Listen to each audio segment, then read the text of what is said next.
Alright. We made it home from Rogers, Bentonville. After charged to 80%.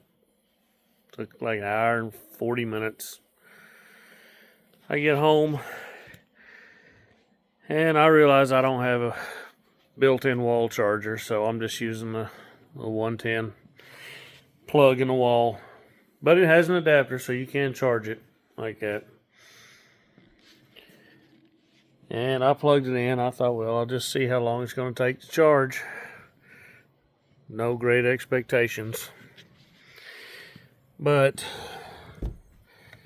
see if I can show you what it did come up. 80% ready by 3:15 a.m. on Tuesday. It's Saturday night. 11 o'clock it's Saturday night. So I guess I could call work and tell them I'll be there on Tuesday. If this was my only vehicle. Glad it's not. Anyway, there we are. We'll be ready to go fully charged again on Tuesday.